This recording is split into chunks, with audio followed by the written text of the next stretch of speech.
Right, it's very simple. The gatehouse, we know it's a gatehouse because it says gatehouse. If you go through it, there's a gate.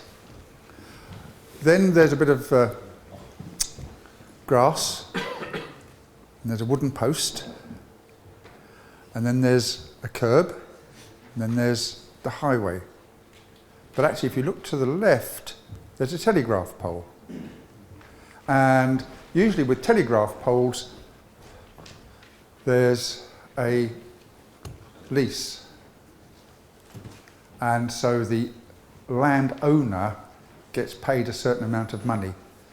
So often, if you see a telegraph pole, it's a good idea to find out on whose land it is and get the client to ask the people who put the telegraph pole up. That will give you an indication of whose land the pole is on. If you go a little bit further behind the barn, there's some concrete or stone posts, and you can see there are hooks where there was probably at one stage a chain. It's more likely than not that those posts are on or adjacent to the boundary. The other point is good old Lord Denning, Hampshire man, and he was saying that a right-of-way or a highway is only 2 spits deep. That's 2 spits of a spade. So it's about that deep. So you can own the land ad medium filum to the middle of the road, but you can't occupy it because it's occupied by a highway. And again, there's an adage, once a highway, always a highway. Hampshire, different counties have different takes on what constitutes a highway and where is the boundary between the highway and the occupied land by the client, which parcel of land has been bought. Sometimes it's up to a hedge, sometimes it's up to a ditch, and then one argues, is that a drainage ditch for the road, or is it another form of ditch, is it a boundary ditch? So you can see just by looking out here, you've got the grass, you've got a curb, you've got metalling. So where is the boundary on the metalling? Does it matter? Who's occupying it? You've got some posts, you've got telegraph poles, and we haven't even got as far as the conveyances yet. So you can see there's an awful lot on the ground, which actually is the most important point. Maps, Ordnance Survey maps, started around about 1817, 1880, and if you look at them, there's a line. The question then arises, what was the feature that the Ordnance Survey mapped? And if it's a legal case, the judge will often come out and have a look, and he will have an opinion based on what people have told him and on his own evidence. So it's always useful to actually have a look at the ground and say, how does this relate to the earlier conveyances and earlier maps? So there we are. That was the exercise after lunch. And I thought it was such a nice day. Right. Now I'm going to see how competent I am with this. I tell them what I'm going to tell them, then I tell them what I told them. So this is what I intend to talk about. Enclosure Acts, the hedge and ditch presumption, an understanding of paper title, the deeds, the status of a deed plan when referred to in the text of a deed, His Majesty's Land Registry, Ordnance Survey and some ground features. So that's Hampshire, or part of Hampshire, and so there we have a parcel number 497, and it's got the name John Corbin, and it's got the area, acres, poles and perches or roods, and that's fun, is converting one to the other. But moving on from that, and this is the book,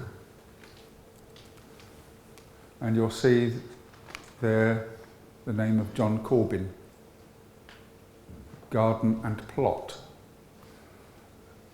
This is the other page, and I've put it in because you can then see what the titles are of the columns.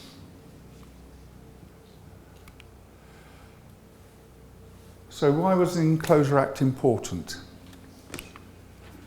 Well, let's have a look at a case. This is the House of Lords. It's quoted by many, many lawyers and judges, but a landmark case in which, in the event of a boundary dispute, the first resort is to look at the deeds.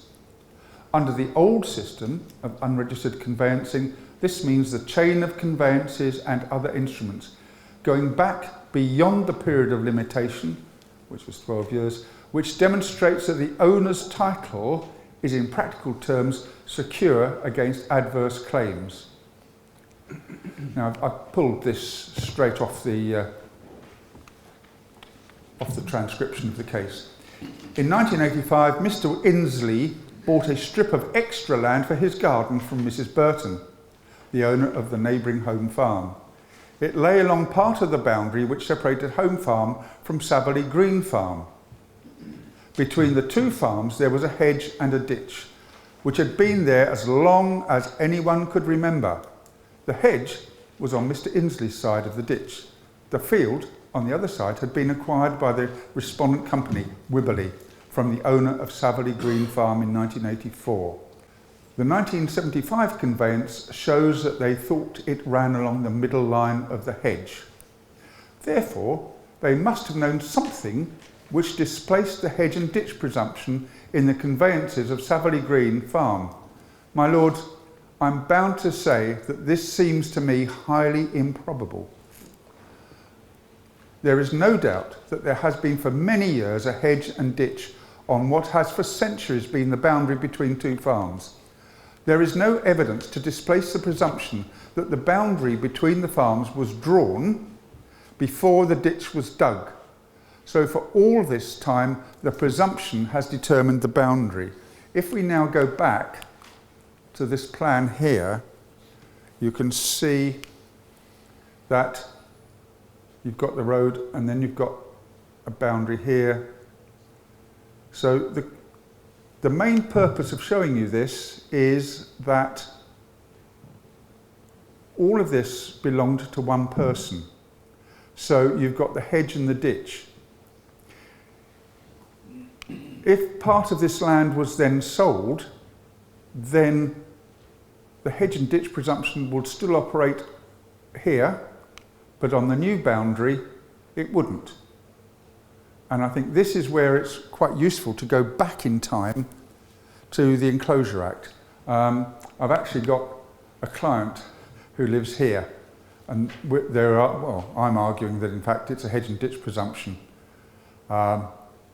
because that was there before parcels were sold off.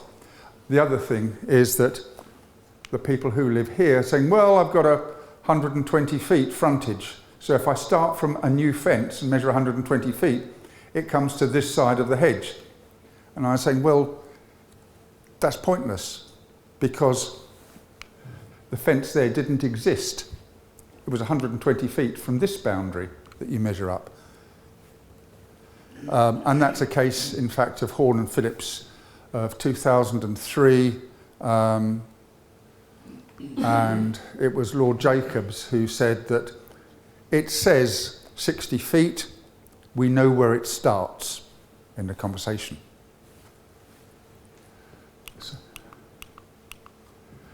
So, hedge and ditch presumption. This is Oxfordshire. It shows the extent of a ditch. The historic boundary was the far side of the ditch. This is the far side. The earth was thrown up on the land owner's side of the ditch, that's up here, and usually a hedge planted on top of the bank, and there's a hedge. Over time, the ditch often became filled by the bank, subsiding into it, so after many years, no ditch was visible and only a slight mound under the hedge was visible. So this is quite wide. You can see I'm using a total station reflector up there. Actually, That's not hedge and ditch. It's a drain. And what happens, the water comes from down here and runs through here, and at the other end there's a culvert. I tell you that because it's so easy to look at something and say, oh, it's obvious, hedge and ditch. If you look at an Ordnance Survey map, you know that it's a drain because it has a flow arrow on it. Also, the fact it runs downhill and there's a culvert at the other end is really sort of self-evident. So it's really to show you that I can get it wrong, so I had to have a look. Now we go back to paper titles. So we've looked at the ground. We've had what the House of Lords was saying about hedges and ditches. This one. The phrase paper title. I can understand that phrase as being intended to represent what it literally would signify.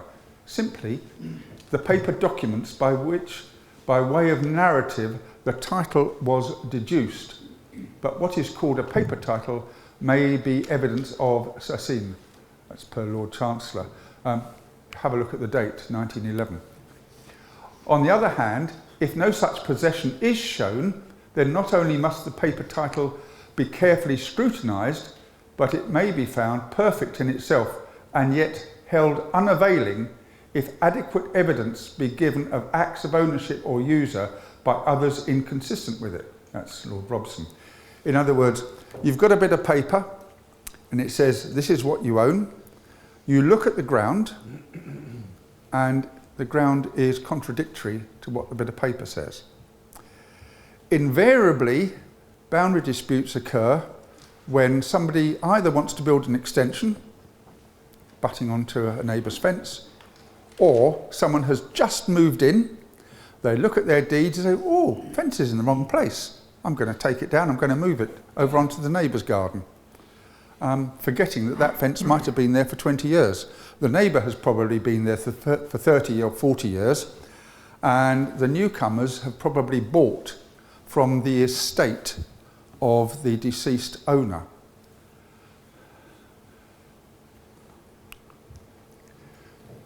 This is deed plans. So we've got the words, it says this is what you own, now the plans. I can conceive that such precise words may be used in a deed that it would be impossible to mistake them, and thus such evidence of a plan be excluded.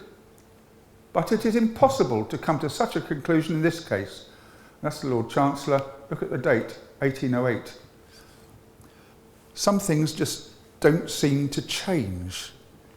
It's saying, yes, you can have words. Lawyers are very good. They're wordsmiths. I'm not. I might have a degree in law, but that's not the point. I'm more of an artist. I take a sketch pad with me, usually, and I look at the ground.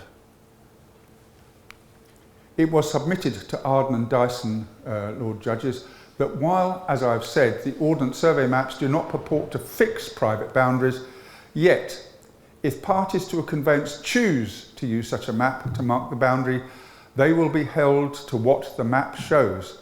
Fisher and Winch, 1939. In this court, Mr. Old does not quarrel with this as a matter of principle.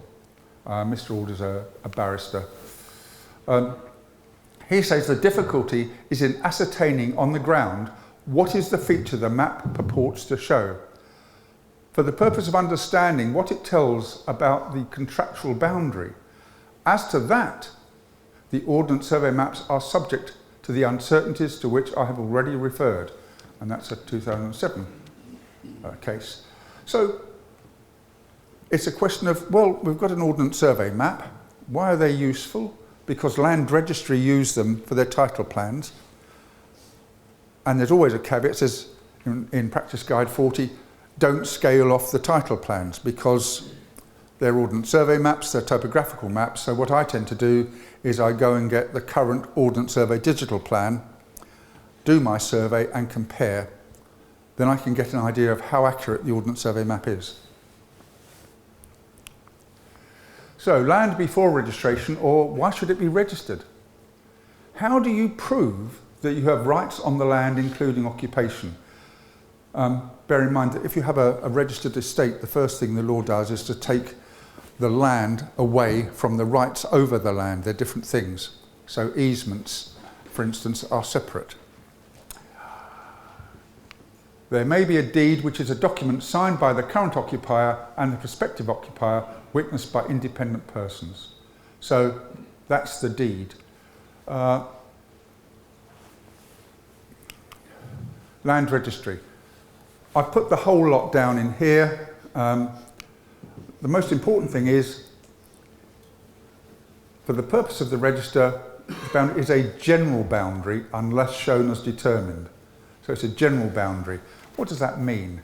It really means that the line on the map shows that the legal boundary, which is a line of no thickness, is either on, near, or about the topographical boundary. It may well be that on the title plan, on the land registry title plan, there is a dashed, pecked, or broken line. That means that it could be subject to survey, which means there ain't anything there, or it could be a changing ground surface.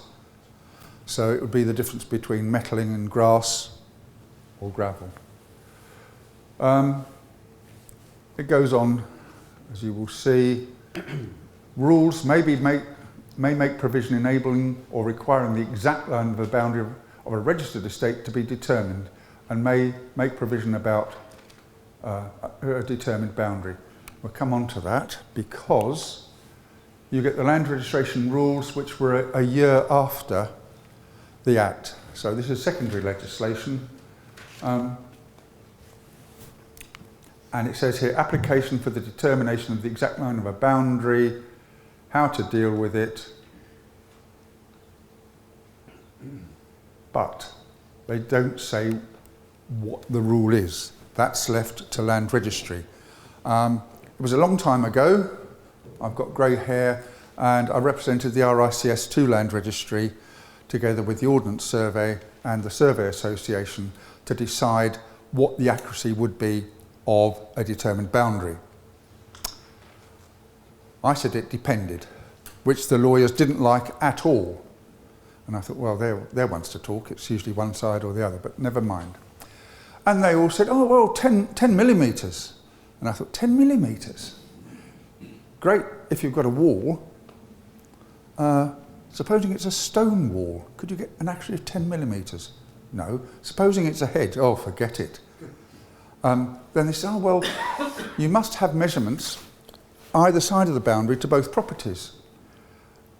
And I said, yes, but supposing you've got 100 metres, what's the accuracy? 10 millimetres over 100 metres. You're going to be really, really careful.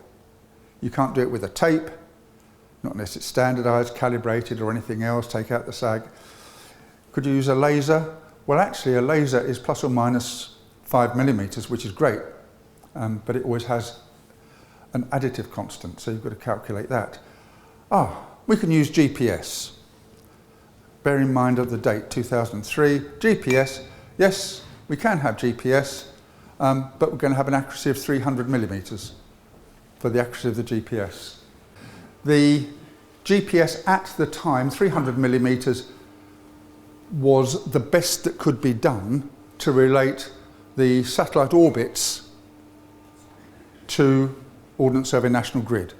Now, in 1936, the Ordnance Survey re-triangulated the country, and I know that there's a 7-metre error from north to south, which is not a lot if you consider it. But what tends to happen is, if you're trying to sort out the accuracy of GPS and National Grid, it doesn't really work, because the Ordnance Survey are only interested in mapping Great Britain, not the world. Okay, so with GPS and the previous system, WGS84, the shape of the Earth is determined for the whole world, whereas in UK, in the British Isles, it's just for the British Isles. So it doesn't fit. So there has to be a bit of stretching. So that's why I was on for 300 millimetres. And everyone said, oh, it can be more precise. Yes, it's like the clock that stopped. It's absolutely precise at 11 o'clock, but it's absolutely inaccurate because it stopped. So, chat over, this is now the serious stuff. Buildings and strata titles, any conveyance of land includes all outhouses, sheds, etc. Land can be divided horizontally as well as vertically. Flying freeholds are vulnerable to the freeholder below, letting the building fall into disrepair. Common hold and leasehold reform permits common ownership of such spaces as stairways and halls in flats. Why have I got that there? Well, if you've got a boundary and you're looking at stairways and halls, who's responsible for it? Who owns it? And again, flying freeholds. Right, Ordnance Survey.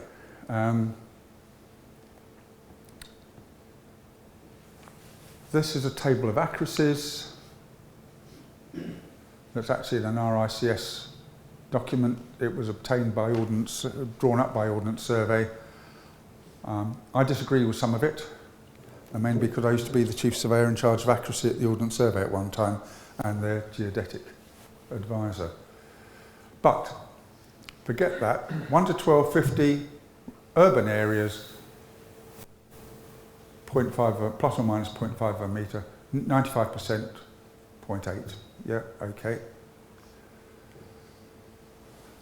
2500, 1.1 or 1.9, but, and I think this is the but here, the accuracy of 1 to 2500 prior to 2006 is plus or minus 5 metre at the 95% confidence level. That last 5 should be a percentage. If the detail is on an OS map, then it was there at the time of survey. If it is not shown, it does not mean that it was not there. It may well have been there, but not surveyable under the then current OS rules. And I think that's an important thing. People say, oh, it's been there for ages, the OS missed it off. Well, they haven't surveyed it because it's under 8 square metres. That was the 1963 Red Book rules.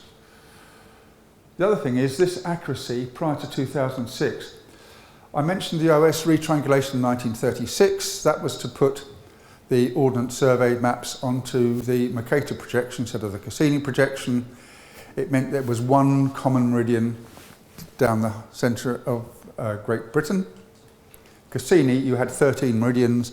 As you got away from the meridian, so the accuracy dropped. So the accuracy dropped off, just like my voice. And the way that they fitted the old maps to the new, they didn't have computers in early 1960s, but they had scissors. So they cut up the old map and fitted it to the new grid, which meant there were overlaps or underlaps, and it was left to the field surveyor to sort it out. I did a survey, 1960, 69, in an area called the Land of Nod on the Sussex, Hampshire, Surrey border, and there was a 10-metre bust. It was the edge of 1250 and the edge of 2500. So that's the worst I've come across. So beware, if you've got maps before 2006, there may be a problem. And those are some of the ground features. This is in Cheshire. Was part of an old RAF airfield, and that's the old road, but there's an argument about where is the boundary on the hedges. Is it the root line of the hedge? Is it one side or the other? Or in fact, is it the edge of the concrete? This is the same area, but you can see it's easy to define that. It's a wall. Here, fairly easy to define. You've got a fence. Question then is, which side of the fence post, or is it the centre of the fence post? Basically saying, if you're going to put a fence up, you put it on your land.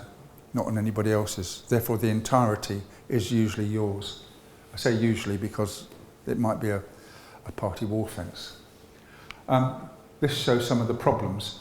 This is in Derbyshire. Oh, that was in Cambridgeshire. This was in Derbyshire. And you can see there's a wall there with a capping stone, and then there's a fence behind it, and the fence posts are attached to the wall.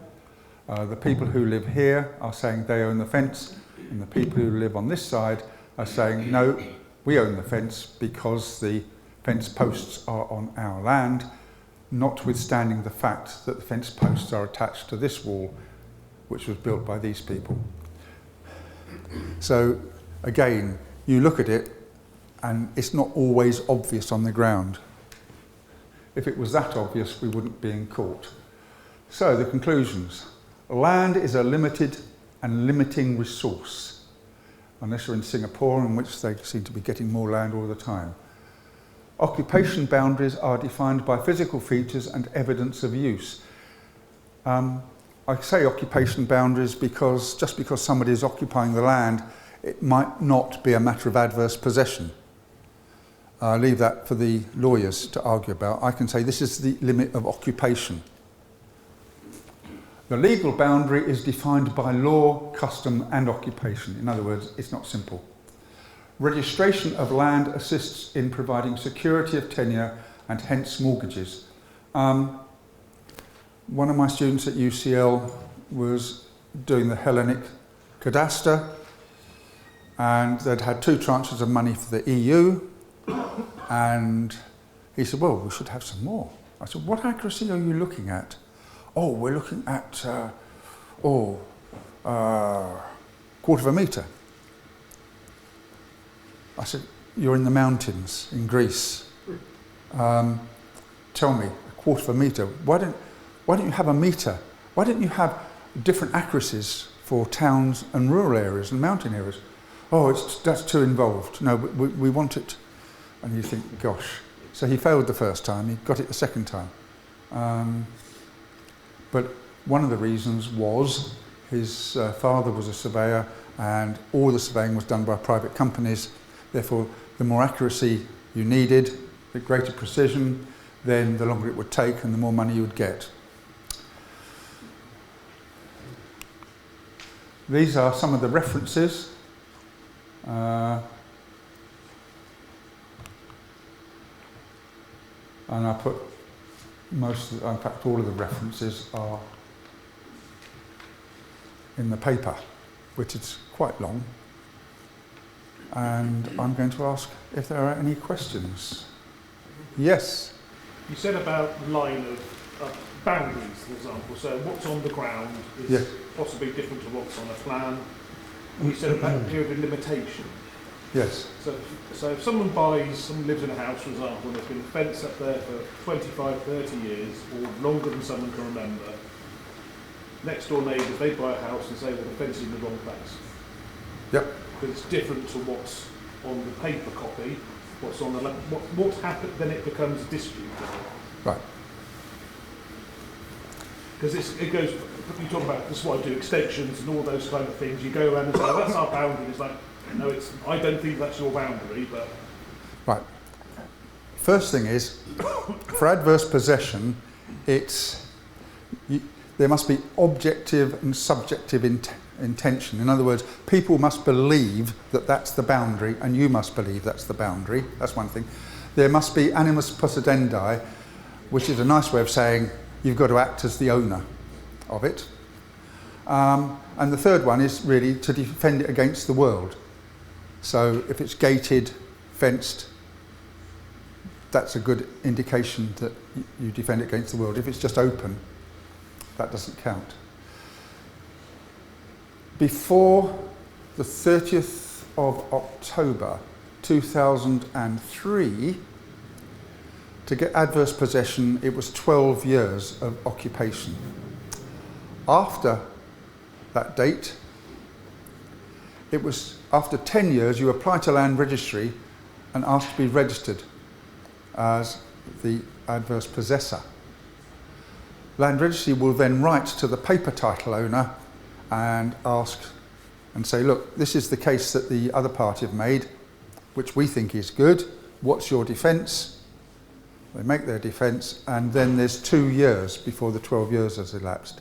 When they were writing the Land Registration Act, they wanted to get rid of adverse possession altogether, because the idea being that the register was a mirror of what was on the ground was what was on paper, and adverse possession didn't follow that.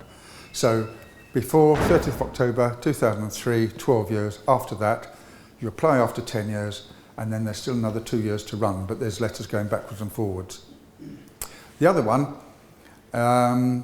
is something called proprietary estoppel, which is another wonderful one of Lord Denning. He was a great judge in that he looked for the justice and then made the law fit afterwards. So he got into a lot of trouble. But his attitude was, there was a case, I think it was at High Trees in the 1940s, just after the war. If somebody does something to their detriment on the land, proprietary land, property, estoppel, they are stopped from denying the truth of their actions. If I was to build a wall just the other side here, and the neighbours didn't complain and saw me build it, and then a following year said, here, that wall is on my land, move it. You say, well, hang on. You've actually watched me do it. It's been to my detriment. I've spent the money on it. And you didn't complain then. It's a bit late now, isn't it? And so that's another argument. It doesn't always wash, but it's quite a good one. So does that answer your... Yeah, well, I suppose I'm talking... Yeah, so if that last example happened, so the person watched the fence go up, yep, and then the property was then sold. Yes. And then the person moving into that property says, well, actually, no, that's not in the right place. Well, and that person says, well, the previous occupant saw it being put up, there was never any complaints, that's the boundary.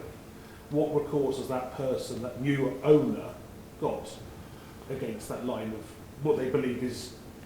Well, then they would ask, then it would be a matter of hearsay, right, because the previous owner said, I could put it up there, they didn't complain. How do you know? Where's the evidence? Yeah. And where's the written deed? Is there a boundary agreement, which is another one, which is a deed? So all of this has to be evidence-based. And there are lots of people who believe, I believe it was there in my grandparents' time. Okay, well, where's the evidence? Is there a photograph of your grandparents having afternoon tea in the garden with that fence? That's a good one. Yeah. So, any Yes. With the improvements in GPS and so on, and yes, digital surveying, do you think eventually, let's say the land registry will simply register all the boundaries as a line between two coordinates? They do now. In that I hire GPS, and it costs me about £200 a day, and I can get the coordinates to within 10 millimetres of each end, and I can obviously then deduce the distance. I've also got a total station, so I can have various points around the garden or the property where there are GPS coordinates, OS Ordnance Survey coordinates from GPS, and I can link them with a traditional total station, which has an accuracy of plus or minus 5 millimetres, and then I can compare them, and I can then provide what the land registry require. I'm a great believer in belt and braces for survey. Did you say, was it 12 years to establish use, or is that, did I misunderstand that? Is there a limitation? If you've got a semi-detached house, someone built it 12 years ago and I'm buying it now, and I look at them, maybe a croak 6 inches. I mean, the practicalities of that, either I don't buy the property, or I just live with it, because he's not going to knock it down, so what's the remedy? Right. If there is 12 years occupation before the 30th of October 2003, then the neighbour must apply for adverse possession. So if the person on the semi-detached, let's say there's left and right. So left has put the fence up.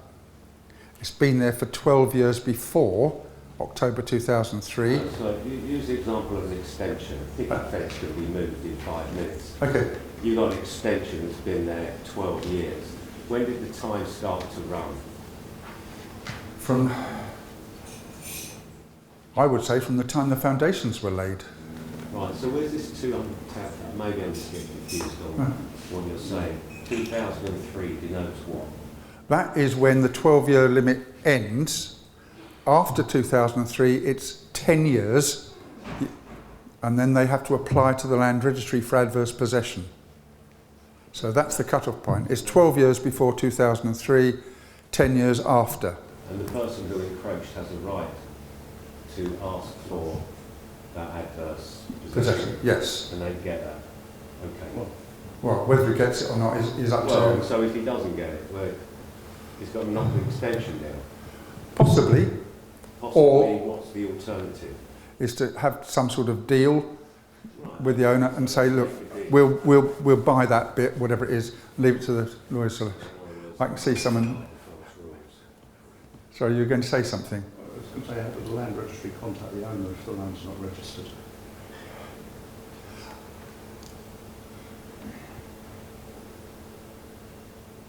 They can. I don't know, is the honest answer. If the land isn't registered, then there is no registered owner. The only way you could do it is going to the person who occupies the land.